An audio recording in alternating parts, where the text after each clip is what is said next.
Come on, leave the saving of the world to the men? I don't think so. I don't think so.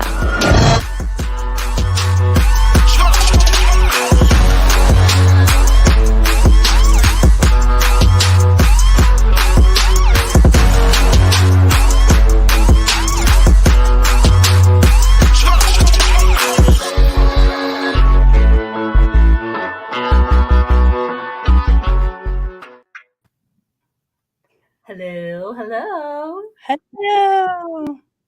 Welcome back, ladies, to another episode of the Nerdy Girls After Dark podcast. We are excited to talk about some fun things today. How are you guys doing? Doing great. No complaints. Doing well. Yeah. Nice. We love to hear it. Sarah, welcome back. We missed you last week. I know. I missed y'all. Maya's bottle is so big. I love it so much. I'm not being a bottle. This is a pure cider. It's just a little bit bigger than the size of a beer can. It's like double. Oh, okay. She is not just chugging wine from a bottle, everybody. But speaking of wine, you guys know the drill. Everybody get your favorite beverage. Look at cup, Kira. Thank you. Thank you. Your favorite beverage, get your comfies on and participate in the comments. Cheers, ladies. Be nice, be respectful. Yes, be nice and respectful. All that. What are you Cheers. drinking? Cheers without Is that a Topo Chico? It's always a Topo Chico. I love it so much. Lame. Wow. I know. Just kidding. We do not No. have a sober night. I have to make up from the last episode when Kira called me out on doing drugs while I'm on my fertility journey. Which, let me clarify, I am not currently trying to conceive a child, so just testing right now. So I can do all the Delta 8 that I want. She's got to get it all out of her system now. If you are not familiar with what we were talking about, it's not hard drugs. Yeah. Oh, yes. I feel like that's an important clarification. Thank you. No hard drugs. It's Delta 8. No. And that does not support or when I encourage you to do hard drugs. Yes. Say no to drugs. Yes. So, as usual, we will start today off with some of our attention moments. May I have your attention, please? May I have your attention, please? So, this week, I think all three of us can say that we were very, very drawn to one specific moment in history at the San Diego Comic-Con when Kevin Feige came in and made all of us so happy. Oh, man. Okay, so for all of the other Marvel nerds out there, or if you are just tuning in for the first time, you have no idea what's going on. We are Marvel nerds through and through. It's how we met. So this was a huge day for us. So many announcements. Maya, what are you most excited about? Oh my gosh, there's a lot, but I feel like we're all got the same answer, but literally goosebumps when I saw the Wakanda Forever trailer. Yes. But knowing that we all were freaking out about that moment, I'm going to have to say I am extremely excited about the Thunderbolts movie that they announced. Yes. Just, I love me some Bucky, so going to get to see him, probably in Captain America too, but I'm really excited for that and Ironheart. We didn't get much new news about Ironheart, but just seeing Dominique Thorne, who's also my sorority sister. We're in the same sorority. I'm really excited to see more of that property and just seeing the cast and everything, take the stage during all the announcements were really cool. Mm-hmm. Sarah, what were you most excited for? I'm still so hyped for She-Hulk. I know that's not one of the new announcements, but I'm so looking forward to that next month. But when they announced an 18 episode Daredevil series, I got I mean, you talk about goosebumps. I've got goosebumps on my legs again. I'm so pumped. I'm so pumped. And for all the cameos that are going to be in it, oh my God. Good. I can't wait. Yeah, I have to say the Black Panther trailer was emotional. It was my most anticipated movie since Endgame. I cannot wait for it. The trailer did not disappoint. Yeah. I'm scared to see the movie itself. The Captain America New World Order, I have to say, was on the top of my excitement list. Secret Wars and Avengers Kang Dynasty. 2 Avengers movies in the same year. I think that's gotta be like, come on. That is wild. Mind blowing. And we know that what's his name? Destin Cretton. Mm-hmm. He is doing he's the producer or director of Shang-Chi, and he will be directing Avengers Kang Dynasty. So that's very exciting. We love that. And that's not even everything. There's still going to be more announcements at D23. Like September. So many updates. I can't handle. Like, how could there be more? Like, we know there's going to be more because there were so many spots open. Mm-hmm. Fantastic Four, they told us about. Like, there's so much going on. Such an exciting time to be alive for us nerds. I'm hoping we get official casting announcements finally. Like take the stage. I want to see the cast. For sure. Fantastic. Hope we get an announcement about the Valkyrie Disney Plus series. I don't care if it's in 2025. I just want to know that it's on the roadmap. Is it? Yep. No, we don't know, but I think. Oh, you're just thinking. I think we all kind of assume that after seeing Thor, like, okay, they definitely took a backseat with her character in that film, so we're expecting to see more from her. Yeah. Wishing and hoping. Dreaming. And Sarah, you had something else catch your attention this week. I did. I really did. So the announcement, I guess, has been out there for a while, but one of our hometown lawyers here in San Antonio decided that he's moonlighting as a nerd. So he put together this huge lineup for, he made his own Comic-Con. So that's Thomas J. Henry. And this means that I finally, after, gosh, how long has it been now? Almost 10 years. I finally get to meet my wife and propose to her. Finally, Haley Atwell. I get to meet her. I'm so excited. Oh my gosh. I need to practice my deep breathing exercises. Stay calm. It's fine. I'm gonna be so excited. That's very exciting. You definitely need to show that picture when you meet her in whichever the next episode is. Yes. Okay, I will. I'm very jealous. Yeah, so stay tuned to see if Sarah passed out or not. I will. Or if she just blacked out and doesn't remember what she said. It's more likely to be the case. So today we're going to talk about something that we've been talking a little bit about, just as a friends group, of what is some things that the pandemic has permanently changed for us. So in the comments, if you have something that the pandemic has permanently changed, whether it's good, bad, or neutral, let us know because we are very interested. Does anybody want to start with one? I'll go. I think Maya, you can relate to this, but dating has been so different, especially like before the vaccine.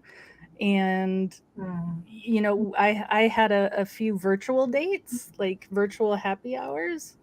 And I've already got Zoom fatigue from work and having to Be on Zoom all the time. So I'm definitely relieved to be in this stage of the pandemic now, because I don't want to be ignorant to the fact that it's still happening. Like, I don't know if we're ever gonna not see COVID in our world again, but I'm definitely relieved to be in the stage where we get face-to-face dates again. So that's one for me. And it's like, that's a good point, because even like a lot of like dating profiles, like, are you vaxxed or you unvaxxed? So it's like a whole other thing to judge someone on as well. Yeah. Like, and no, I feel like, yeah, the pandemic made dating, I don't know. I see two sides of it. One, I feel like since people went so long without having the like face-to-face dates, people are more intentional about dating. Like, Yeah. maybe I find that a lot of people that like I meet on apps or was meeting on apps were more direct and intentional. But then again, it's like being forced to go on a dating app now or at that time was kind of like a lot. Yeah. So yeah. Yep. I get that. Yeah, even like Sarah, to your comment about Zoom fatigue and stuff like that. So my fiance and I have been dating like more or less long distance through the whole pandemic. I hate talking on FaceTime. Like as part of my job, I have to do like video chats with other people like pretty much all day long. And the last thing that I want to do is like look at myself at the end of the day. Yep. An iPhone or my computer, which I am doing right now for you guys because I love you. But man, like I will rarely FaceTime with my fiance just because I just can't do it. It's too much. Yeah. I put some feelers out on my Instagram to see what other people were saying, and that dating was one of them. Yeah. How like difficult it was, and some people were lamenting about like how they've lost years of their prime in the dating world because of the pandemic, and I thought that was interesting because that's so true. Literally 100%. my mid-20s were the pandemic. Yeah. So for me, and this is, I feel like a lot of girls have to relate to this one, just the amount of bra wearing time that you do for me has changed dramatically. Like before, like I would never leave the house like without being like firmly secured up, and like even like being in the house. Oh, pandemic, no more. It's it's there if it's there. It's not if it's not. Well, I should say like some of our more modest chested people like me can relate to that.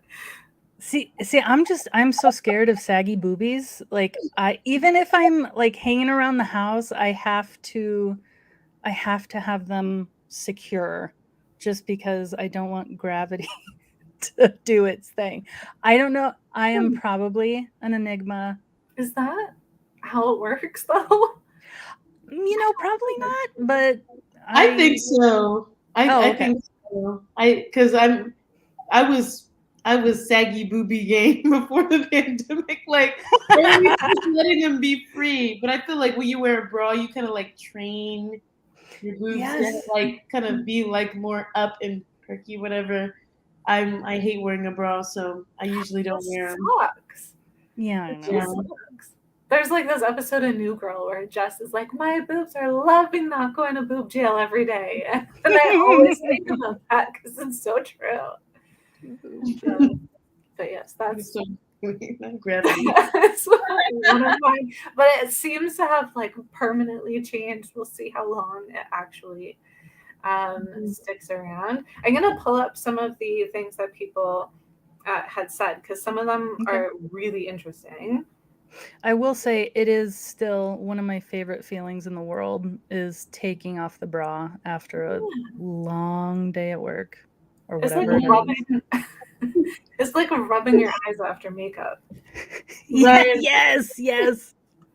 we're gonna get past the broad talk in a second, Ryan. Just Ryan. Bro. this too shall pass. Okay, so here's what some of you guys were saying.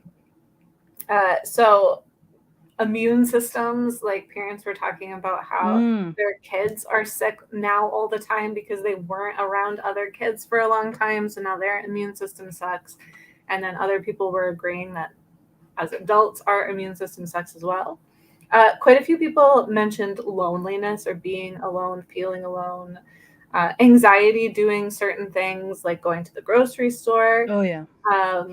What we're listening to has changed, taking more time to reflect, which, I think that was a big one for a lot of people. No longer enjoying large crowds. Mhm. Yep. Having no more life savings. Oh. And too much online shopping time. Mm. Learning how to set boundaries, learning that you need to move away. Yeah, true. Immunocompromised Yeah. people. Yeah. Yeah, I think that that's a huge thing is, it's with some people, the pandemic has it seems like it has magnified empathy with some people, to the degree that, I wasn't always thinking about other people. If I went to the grocery store with a cold, I wasn't thinking about, I might pass somebody in an aisle that is immunocompromised and I could get them, like I just never really was always thinking about that. But now it's like, that's the first thing I think of when I, go to the store is like, okay, am I healthy? Am I going to wear a mask? Which yes, I'm going to wear a mask. But I think that it's heightened our sense of compassion and empathy. For sure. For most decent human beings. Yeah. Because for me, I'd never wear a mask, and if I had a cold, well, I'd just be like, "Oh, don't come near me. I'm sorry, I'm kind of sick. Everybody knows." But I'll just wear a mask. So I think that's like having more of a common practice to wear a mask when you're just sick in general. It doesn't even have to be COVID. Yeah, agreed. Keep your germs to yourself. Some Some more of them that we have. Go ahead. More hobbies. Like people have learned to have more hobbies, become comfortable being alone, which I really liked. People are saying they changed the way they ran errands. Their overall goals changed. Someone got married during the pandemic. Teachers commenting on how different teaching has become, which I can attest to. A lot of boundaries, work-life balance, prioritizing work-life balance, which has to be probably my number one thing that has changed. A lot of social comments, and then being harder to find a job and being scared about how much you can actually keep that job or count on that job in the future. And then somebody said all of their friendships, both positive and negative. And I thought that was interesting to keep the spin on the positive and the negative things that have changed, because there has been both. Yep. Yeah. No, in terms of friendships, that is a fact, because I feel like the people that were just like acquaintances, like I strengthened my relationships with the people I was closest to, like, because during the pandemic, like I would talk to, we were doing game night every week. And then my other, like my close group of friends, we would talk every Friday. And so I felt like I was more intentional about talking to friends on a weekly basis, because a lot of the times, like, weeks, months could go by, and, we always pick up where we left off, but actually talking to friends more consistently. But I also found like the people that I would have considered friends, I have kind of like cut them off, because I felt like, oh, if I'm bored at my house for this year during the pandemic, I didn't feel like talking to you, more than likely you're not a friend. Or like, so I felt like I did a lot of trimming of friendships. Like all my energy now is to my closest friends. and the people are just like, it's okay. Where you kind of find like, wow, I was only hanging out with them when we wanted to go out, or for an event, and that out like when you take all that away, it's just the conversation. I don't really like talking to you, and so those relationships don't exist anymore. Yeah. Yeah, I had like for me, I had like all these friends, blah blah blah, at the beginning because my sister had a toddler and she was pregnant. I was too worried about going out and spreading germs, so I just literally cut everyone out of my life except for my family, so that I wasn't spreading. Like Sarah, speaking to your comment about being more mindful of what we're doing and who we're impacting. And then I just never really took all my friends back. Like I just kind of kept Yeah. like I will hang out with friends at work when we're at work, but the odds of me hanging out with friends outside of work or doing things with people that aren't my family is not high. Yeah. The family unit, like, it honestly depends on where you kind of spent your time during the pandemic, but I know I also get very close with my family during that time, Which is a big positive. Like Yeah. that's a big positive, I think, impact right. for me. I know it's not the same for everybody. Yeah, I get that, but and it's just interesting too with like your friendships, like, and I mean it's kind of going off of what I said earlier. I didn't realize how many transactional friendships that I have. It's like, oh, I only go out just so we can have like a group of girls to go out with. He's like, and I'm wow, I was like, I really consider these friends, but if I don't enjoy talking to you, like that's really not a friend. I really had to like reevaluate, like, who am I considering friends nowadays? Like, if I don't want to spend time with you, or if it's just us talking on the phone, that's not good enough. More than likely, we're not going to be good friends because Yeah. And it's also, for me, it's helped weed out the people that I don't necessarily like my ideals don't really line up with, which has been really sad for some people that I've been friends with for so long, and even family. And all of this shit has just come to the surface in the last, I mean, since 2016, but especially the last couple of years with the pandemic and anti-maskers and anti-vaxxers. It's like,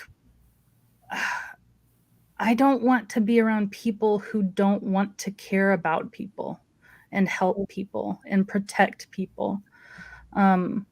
So in a way, I mean, it's been sad, but in a way it's also helped me eliminate a lot of toxic energy that I would not have known was there, Well, I think that and then a lot of the comments that people were giving us, and then a lot of what we're saying here is a priority shift, right? Like we had so much time to be alone and think about what we actually want, what we need, what our priorities are, what makes us feel good, who makes us feel good, what doesn't, all that kind of stuff. And I think everybody can relate to that at some level. Yeah. On a non family relationships, buffets. Oh my gosh, yes. I will never go to a buffet ever again in my life. I wasn't a big buffet person in general, but in college, I feel like that was a lot of the style of food was served. But if it's buffet style, count me out. I'm sorry. I would never go to a buffet again. Do y'all watch Hacks? Yes. When Jean Smart goes, "You think I'm going to eat food that's been seasoned with the breath of 300 people?" No. I died laughing. For real though, are buffets still a thing? Yes. Oh yeah. And it's like, okay, there's the Golden Corrals or whatever. Like, we can just skip over this question. There's people can actually go to buffets, but then you'll be surprised. Technically, potlucks and stuff, it's still considered like a buffet. All the cookouts and stuff were food. if it's with my close family, yes, but it's a lot of people I don't know, like a cookout, the food's just out, buffet style. I'm not going to eat that food. Mm-mm. No. Nope, not at all. I have a neighbor who will not take food from other people. Like, so if, like, even people in the neighborhood, like if they're making food and bringing it, like she still won't take it. And I'm like, I feel that. Yeah. Yeah. Yep. Yeah. Like, unless it's like family or like really good friends. I think. Yeah. Or people you know are like clean. If I know what's going on in the Walking kitchen. on their countertops. Oh my god. I'm just like, I'm sorry. Mm-hmm. We get a lot of cat fans in your friend group. I'm just like, Me too. lots of cat people. Very surprising. But yeah. So that was one thing that I thought of preparing for this episode. There, I feel like along with that, just being aware of the spreading of germs and how easy it is to do that. I feel like workplace employers and workplaces have, and universities too, have amended their policies. Like I remember being in college not that long ago. It was very, it was like 2 years ago. But I remember having to go to class sick because if I got more than 3 absences, my letter grade would drop a whole letter. So, and I mean, I'm happy to know now that has changed at my old university, and it's like that now throughout the nation, which is amazing. Hopefully, did that change in Canada too, Kara? Mm-hmm. Excellent. Yep. Good. Yeah, we have like now at my university, we have a form that students can fill out so that they don't actually have to get a doctor's note if it's like COVID or some serious disease like that. So that, because it's impossible, like if you have an exam or if you have like a paper due, it's impossible to get a doctor's note and you can't come in. Like you're still not supposed to come in to work or to school if you have COVID. So there's a form that you can fill out that, and then I guess a picture of your COVID test or whatever. But that is so helpful. And even just not having to go, not being expected to go to work sick. Like if you think about before, like we were all expected to go to work sick. Like how stupid was that? Yes. Like, why was that a thing? Crazy. Exactly. It's insane. Like, and I think, like you said, Sarah, like that aspect of work and like school, like policies changing, like I've seen that so much, like in the pandemic. Obviously, there was a lot of things during the time period of pandemic around social justice, around just a lot of political things in general that has kind of made a lot of new norms. I just can't believe that. I remember Target, I don't know if this is just an Ohio thing, they increase the pay and they do tuition reimbursement. Like, it's crazy. Like, what, you should have been doing this. But I feel like now companies, especially with the labor shortages, people are really beefing up like the value that they bring to their employees. And, stakeholders are always your customers, your board members, but also your employees. I think a lot of people forgot about that. So just like seeing companies treat their employees better and that be more of the expectation is something that I really, really appreciate. Amazon has a union now. Like, that's dope. So there's so much stuff.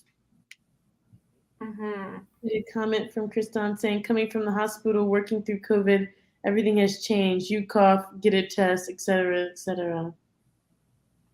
Yeah, man, it's like the cough. Right when the pandemic hit and people start coughing. Oh my gosh.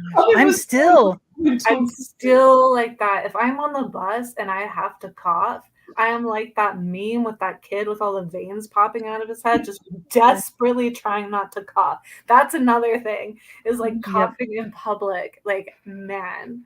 You would literally like try and do everything to just keep it in. It's so unhealthy. Sneezing.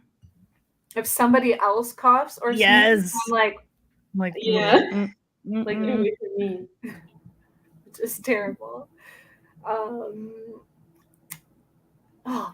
So work has changed. Work-life balance has changed. A lot more people are looking for remote jobs. A lot Yeah. of jobs have become remote. I think that's a permanent change. Working at a university, a lot of students are looking for online classes now. Before they did not like them. Now they're obsessed with them, can't get enough. So there is like a shift in the way that we operate Yeah. the workforce and in the education system, which is really interesting. And I'm really interested to see how long that sticks. Mm-hmm. Yeah, me too. Yeah, I haven't been back to the office since March of 2020. Still? So still. No, I didn't know that. Yep. So and it sounds like they're gonna keep letting us work remotely. So I have a lot of friends who moved. You know, that's another thing. I have a lot of friends who moved during the pandemic, and a little bit sad about that. But I mean, also happy for them that they're able to, you know, go out and see the world and experience life in new places. But so I guess that's kind of that's a neat thing if you enjoy travel and experiencing new places. Still sad for me. I miss them. With feel us too, like a huge exit from like major cities. I had like a ton of friends that lived in the Bay Area, and now they're like, "Oh, my family's from Alabama. Oh, my family's from, you know, St. Louis," and like going to different places. Like I think there's a lot of people are now going and like living in like their hometowns or areas that, you know, are not necessarily big city because you don't have to go in the office. You can be wherever, and it's a lower cost of living too. So I like that because I moved back to like Ohio when I was like 3 months before the pandemic. And he's like, "Why'd you move to Ohio?" Now everyone's moving back to like their hometown or like, you know, wherever you know they can find affordable housing and stuff like that. So that's kind of cool. I mean, like, if you can find a remote job, that opens up so many possibilities. Because if you're going on vacation, you get some sick deal and you're going to be there for a month, you can. Yeah. You can still get your job done. Whereas before it was like, not only can you only go for a week, but when you get here, you have to immediately go back to work the next day and you're going to be tired and feel horrible and be even more stressed out than before you went there and just have such a limited opportunity. So I think it's also changed like the way that I look at work and what kind of work I want to do and why.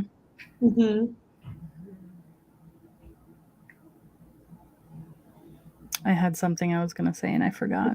Oh, dang. Oh, housing. You said somebody mentioned how. Yeah, Maya, you said affordable housing. I started the process of buying a house in 2020. Thank God I did not do it because the interest rates and the price of materials have gone up. I don't know if I mean, Maya, you were looking for a place in Portland, right? And Carrie, now I am. Okay. So y'all both know like the housing markets have just, I mean, I feel like they were already a little bit crazy before, but the pandemic, all the shortages. Oh my God, it's painful. Yeah. It's crazy because I think, I don't know, I feel like there used to be like shortages here and there before the pandemic, but we never actually felt them. But then there was like a baby formula shortage, a wood shortage, and that was in the middle when I was renovating my house. I'm like, oh my gosh, there's a whole lumber shortage. Like, and I feel like now we're actually feeling those effects, especially with like a whole war going on. There's a lot of different shortages that I feel like are just coming left and right. Yeah. Ryan says buying or renting absolutely sucks. Yes, it does. Just a bad time to need a place to live. Yeah, God. Truly. Is there anything that you guys would say has been a negative change for you? I think for me, my wine consumption alone, like drinking wine every night, has probably gotten, fairly habitual during the pandemic to the point where that stuck around, and I would probably say that is not very positive. Do you guys have any like negative things that have stuck around? Yeah, and I appreciate that vulnerability also. Thank you for sharing that. I think it's been difficult for me. It makes me trying to put a positive spin on it. It's made me be more intentional about keeping my body moving, and choosing to be healthy, trying really hard. I mean, I fail all the time. But swimming, walking with my dog, running. I haven't run in a few weeks though, but I've started swimming because it's so freaking hot here in Texas. But it's made me be super intentional about just keep moving, keep my body engaged. Well, that's super difficult to do when you're working from home. That's one of the Yeah.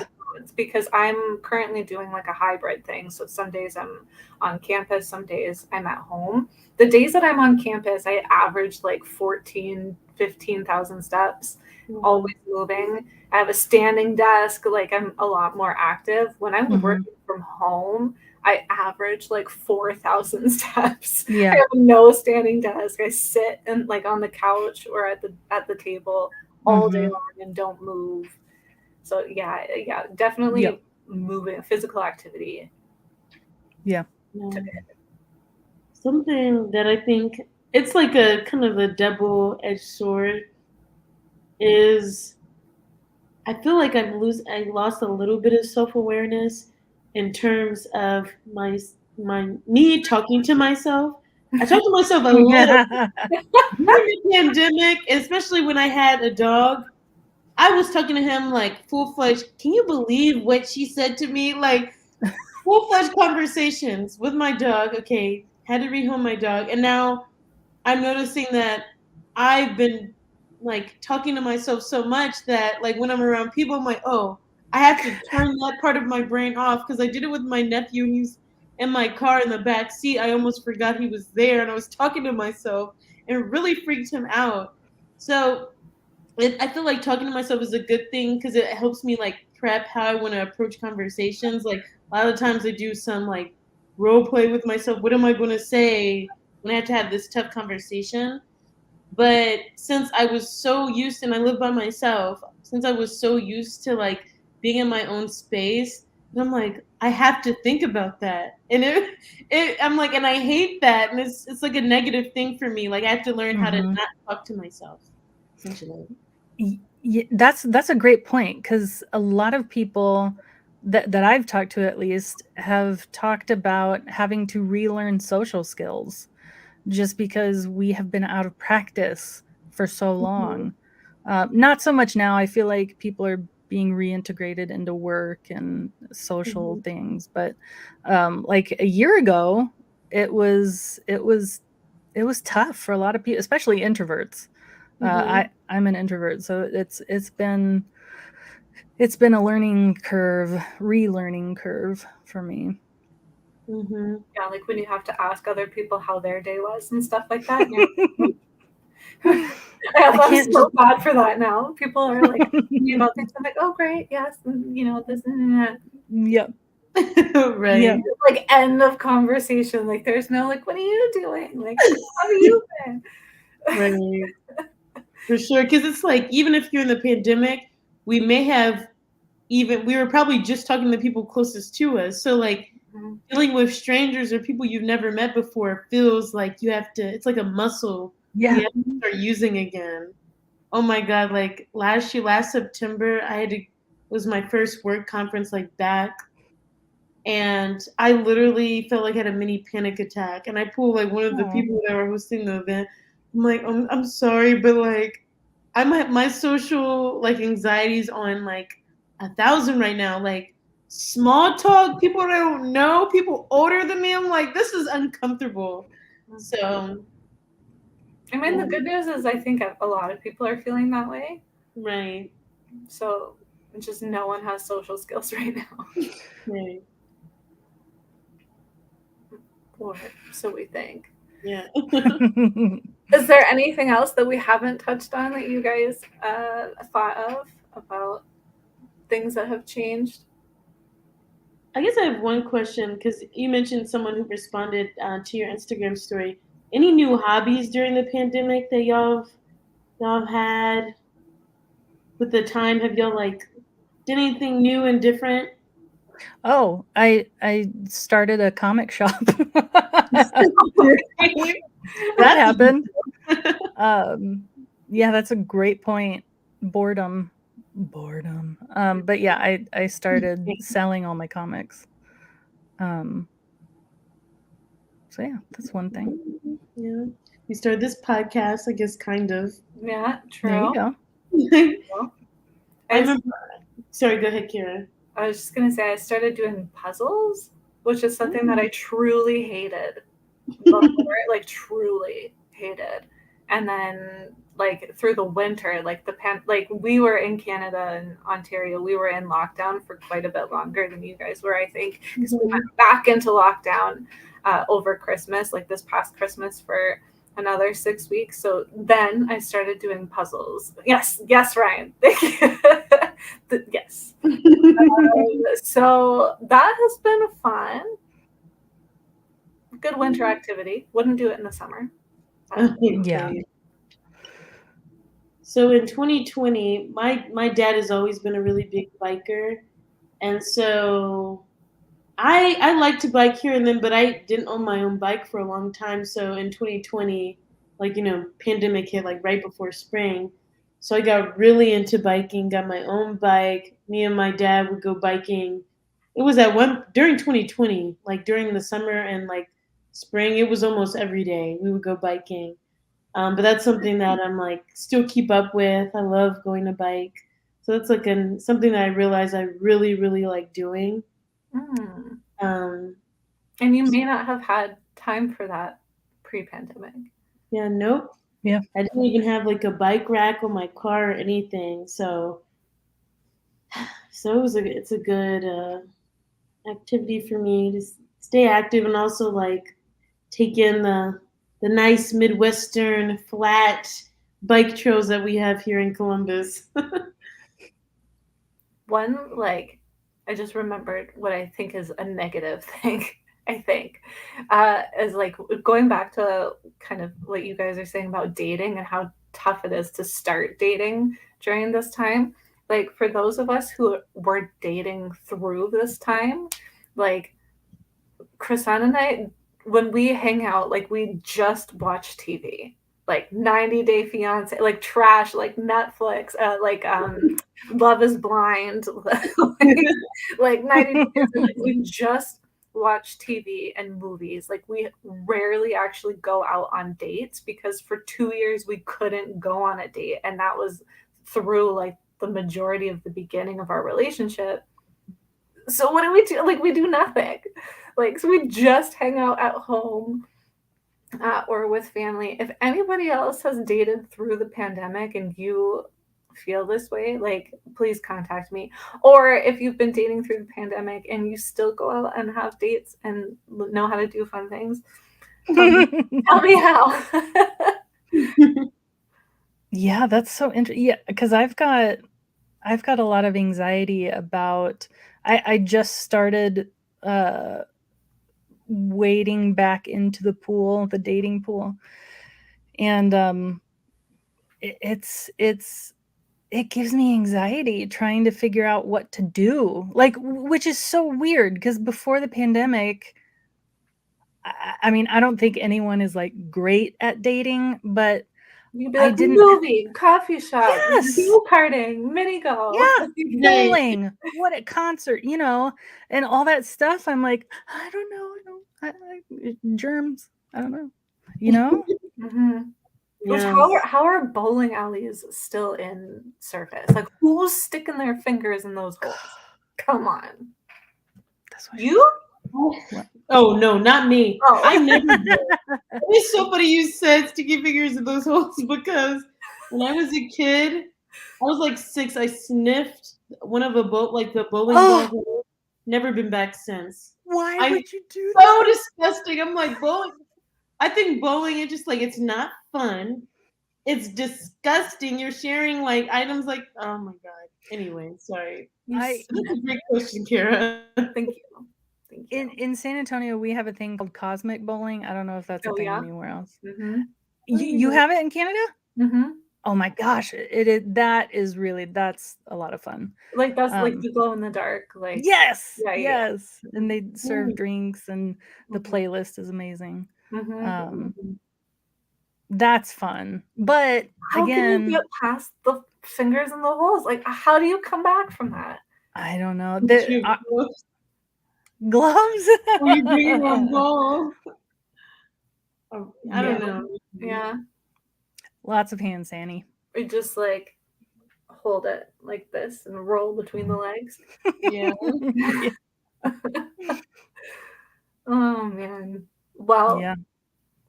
lots has changed clearly during the pandemic. And some good, some bad, and we'll see how Yeah. long some of it sticks. We shall wrap up this episode with another segment of our favorite. At this point, I'm too afraid to ask. I don't know who Al Gore is, and at this point, I'm too afraid to ask.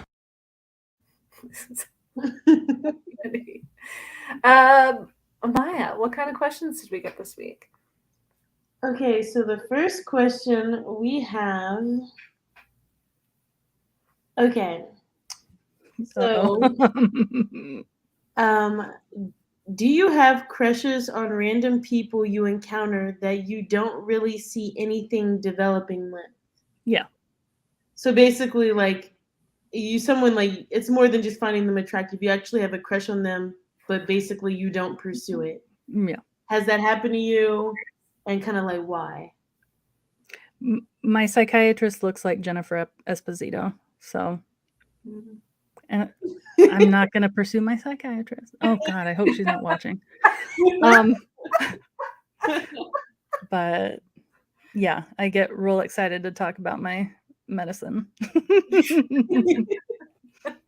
Me, I'm like, I definitely crush on people that I'm like, even if it's there, like I could, it's just like, sometimes it's like the flirting is nice and just to see if like, oh, I still got it. Even if I'm single, like, there's so many people that especially if someone's like, I have a crush on because I see them a lot. You kind of probably know that they're just like eye candy and it's probably just that. So that's kind of how I'm like, okay, I won't pursue it because there's other factors to like you need rather than like having a crush, I used to work at a coffee shop, and we obviously coffee shops get a lot of regular customers. So there was like 2 or 3 customers that would come in that I had a huge crush on, but it would never ever leave the store, and they were usually like older businessmen, or obviously I'm personally into younger men, so to have like the crushes on the older businessmen who were established, who would come in all the time, and I would always be like, hee hee, they're here, and I would get excited and all that kind of stuff, but obviously never like an actual hey, do you want to go out on a date kind of crush, if that's the question. Yeah. I think the proximity thing is like a big deal, like you said, like just sometimes like an endorphin boost of like whatever is around you. But that you can't pursue it, because if you pursue everyone, it's not sustainable. Yeah. Did you ever see them in the wild, or just at the coffee shop? Occasionally, and it was never the same outside of the coffee shop. Yeah. I guess it's like one of those things that just makes work a little bit more fun. For sure. So our next question is pretty specific. I hope I don't butcher this. It's coming from our Instagram page. Is it better to A, compromise your sexual satisfaction in exchange for a happy, healthy relationship? B, convince your partner to try your favorite kink at least 3 times before deciding if it's not for them? That's so specific. I really pray my brother, my siblings are not watching this. C, Find a new partner that is into what you are into sexually. D, cheat on your partner. E, work out hall passes with your partner to scratch that itch. You can't / won't. That's a long question. Oh my god. Those are some well thought out options, I feel like. Yeah. I mean, do y'all here? Y'all know you can probably pull it up if you forget all the answers. The first thing that comes to my mind is I'm not gonna compromise. Like I don't want to make my partner do something she doesn't want to do. Period. Like I'm not. I don't think it's sacrificing my sexual satisfaction. I think it's just being a considerate partner. If something intrigues you and you want to, like, if my partner is like, I don't know if I feel safe doing that. I don't know if I feel comfortable doing that. I'm not going to be like, no, we got to try it 3 times. Yeah. You know what I mean? Like, it's not a big sacrifice for me, I guess. Maybe I'm just different. I don't know. Yeah, I wouldn't ask somebody to do it. Maya's like, I would. I'm really thinking about this because I don't think I've ever had like a partner that I wasn't like sexually compatible with. Yeah. So I guess it's like if they weren't, I would have to really like rank like their qualities. But I feel like there is a happy medium without feeling like you're compromising, like you're not satisfied. I'm sure there's a happy medium where both people feel comfortable. Yep. So I guess with that said, I'm gonna say like A. But I think trying like what you want with your part like at least once, not 3 times, just once, because usually want someone to say no once and that'd be good enough. And then kind of go from there. So I'm like a mix between A and B. Yeah, definitely not the cheating. Oh yeah. Never the cheating one. Just break up. Yeah. Just break up. And probably not the hall pass because I get very jealous. Yeah. I would too. I feel like that will only work if you're in like an open relationship from the beginning. Yes. But communication. Like there's like you can have a celebrity hall pass, that's fine. Like if Iggy Azalea ever came over to my house and Kristan was home, like that's I get it. But like then if Winston Duke ever comes over, then that's my hall pass. So like obviously that's never gonna happen. But yeah. What was the first one again? The compromising your sexual satisfaction in exchange for a happy, healthy relationship. Oh yeah, for sure. Yeah. I feel like I definitely wouldn't cheat and definitely wouldn't work at a hall pass. Because even though I would like a hall pass, I wouldn't want, like you said, no one else to have a hall pass. Yeah. Can I? No, it's all talks. Kristan. I have a question. Okay. Y'all can probably help me with this because y'all are cooler than I am. What is the correct way to use the word deadass in a sentence? Don't ask me. I'm too old for that too. Man, I wonder if Ryan uses this term for him being a New Yorker, but for me, like it's the same way of like trying to solidify you were telling the truth. So like seriously. Let me try to use it in a sense. Because I say this all the time. Like, oh my gosh. They're putting out 2 Avengers movies in 1 year. They're like, nah, are you serious?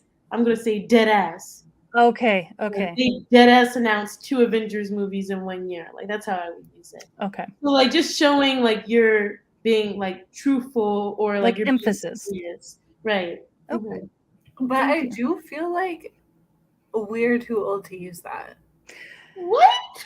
I feel like it would sound not so you, Maya, weird. but like Sarah and I. Like I feel like we would be too old to use that. Like I feel if I said that, people would be like. I feel like it would just not sound right coming out of my mouth. Yeah. Dead ass. Like, Ryan, my response to your comment is dead ass. I don't think you're too old to use it. I guess it's just a comfort level, though. Like, I feel like everyone around me saying it. It'd be different if like you don't hear anyone saying it, so it'll kind of come out the blue. But yeah, like Kristan said, strongly reinforcing an opinion conversation. Okay. That makes sense. Thank you, Kristan. what a serious answer. Wait, Merriam-Webster definition. For dead ass. Oh, that's funny. Yeah, I think like dead ass is like known to be like New York slang. Like they always joke about people in New York like wearing Timbs and saying dead ass. So, and then Ryan has a question for you, Kira. We can add it to Anthony's question to you earlier. This pile. I guess since we have just a little bit of time, we did have another question around the TDLR. I guess we can TLDR. Yeah, TLDR. Okay. All right. TLDR. What does that mean? What does that mean?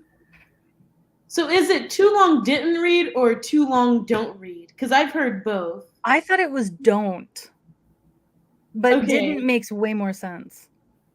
Yeah, because I would get like when I was interning at Google, they would have like these long company announcements, and then they have like a 2 sentences like TLDR, and then they have like a 2-sentence recap. So it's like if it was too long and you didn't read it, just read these 2 sentences. So I've seen that, but then I don't know. I feel like people use it interchangeably. It's just like a kind of like a Sparks Notes version of something. Yeah. Yep. Okay. Why It's not? like the bottom line of whatever it is. Interesting. Right. This is like the high level recap. Yeah. if you will. Yeah. Do you use that often, Sarah? Not really. I'm not really on my personal Instagram anymore. So I used it a lot on my personal Instagram, but not anymore. I feel like I've only used it in like emails or like not actually in everyday life. You Like, use it like in work emails? Mm-hmm. Oh. We do use something called bottom line up front, the bluff statement, and I feel like that's the Okay. Yeah, like if So you we have do use like a very informational email with a lot of stuff you have to send, Yep. you can just say like for the people who are not going to read, like here's just like a quick 2 sentence for you to know if you need to actually read it or not, basically. And this is like a thing that young people know, because I send out long emails to students all the time and they never read it. Do So a TLDR. I include like a TLDR at the bottom and be like, No, at the beginning. Top. At the oh, beginning. at the beginning? Yes. And then because if they read it, they're like, oh, okay, this is a high level. Then maybe I should read the whole email. And if it's like doesn't pertain to them, they'd be like, okay, I don't need to read it. It's always like at the beginning, and then there's like a line, and then it's the full email. At least that's the format that I've seen. Interesting. Let me give it a shot. Yeah. Do it. Learn something new on Nerdy Curls After Dark this week. Right. Well, everyone, thank you for joining us, ladies. It's been fun as always. Can I just say a quick word?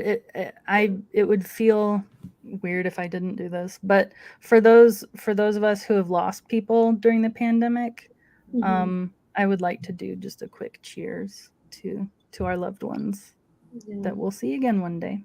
For sure. Yeah. A special cheers. Yeah. Right. Mm-hmm. Yeah. Because that could definitely probably the biggest change in people's lives. Yeah. Yeah. Well, alrighty, everybody. Thank you all in the comments who tuned in. And if you're listening to this on repeat, and from all of us, we will see y'all next week. Have a great rest of your week.